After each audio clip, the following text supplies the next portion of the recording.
किसी भी इशारे पर 2 मिनट के लिए ब्रेक लगती है तो 4 भिखारी आपकी गाड़ी का शीशा बजाते हैं। अब बाज़ इशारों पर, टूल प्लाज़ों पर लिख के लगा दिया गया है ये पेशावर भिखारी हैं, इनको खैरात ना दें। लेकिन मेरा सवाल ये है कि उन सारे भिखारियों को एक जगह पे खड़ा करके पूछना किसने है कि तुम भीख क्यों मांग रहे हो?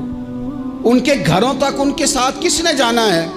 कौन आदमी है जो जाके उनसे कहेगा कि जनाब तुम क्यों खैरात के लिए खड़े हो, तुम्हारी मजबूरी क्या है? क्या रियासत की, हुकूमत की, ताजर की, मालदार की, तगड़े आदमी की ये ड्यूटी नहीं? उन तक रसाई किसने हासिल करनी है? वो बेवा जो पिछले साल दरवाजे पे ज़कात लेने आई थी वो इस साल भी आई है। वो खातून जिसे पिछले साल आटे का थैला दिया था वो इस साल भी आई है। वो खातून जो पिछले साल 4 बच्चों को साथ लेकर के छोटों को आई थी वो आज भी उसी तरह कशकोले तलब दराज किए हुए है। और हज़रत उमर क्या फरमाते हैं? सैयदना फारूक आज़म रज़ी अल्लाह ताला अन्हु इरशाद फरमाते हैं, इसको इमाम बहकी ने और इमाम सुयूती ने नकल किया है।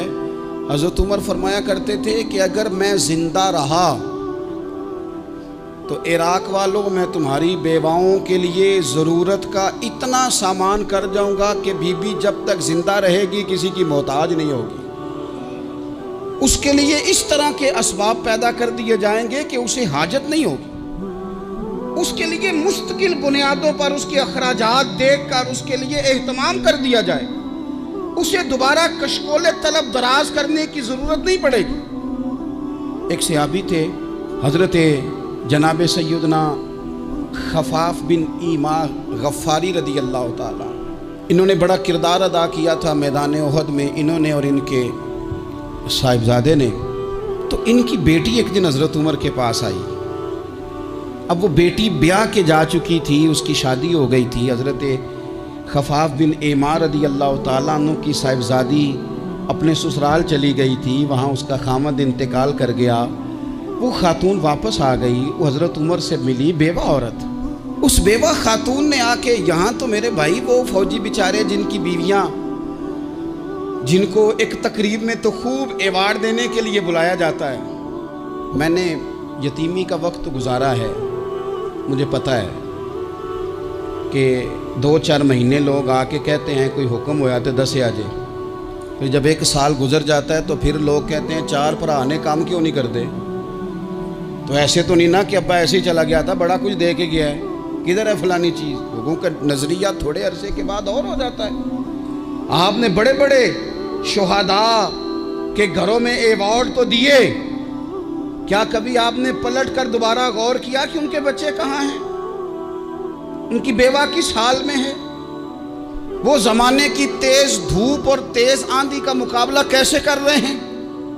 बगैर बाप के जो इंसान को खुले आसमान तले वक्त गुजारना पड़ता है वो कितना को मुश्किल होता है।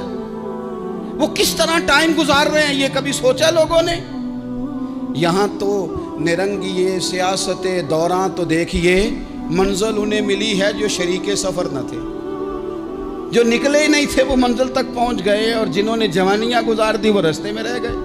हज़रत खफाफ बिन ईमा की साहिबजादी बेवा होके आ गई, बच्चे साथ थे। सरेरा जनाब उमर से मिली और मिल के कहने लगी, हुजूर मैं उस सहाबी की बेटी हूँ जिन्होंने ओहद वाले दिन अपने बेटे के साथ मिल के मुआसरा किया था। बच्चे मेरे यतीम हो गए हैं, मैं बेवा हूँ।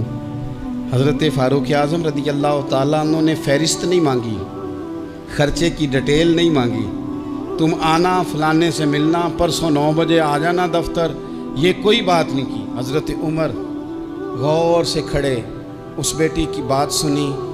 छम छम सैयदना फारूक की आंखों से आंसू गिरे, दौड़ के घर गए, एक ऊँट निकाला, वहाँ से माले गनीमत का माल के भर के 2 बोरियाँ, और बोरियों में क्या था?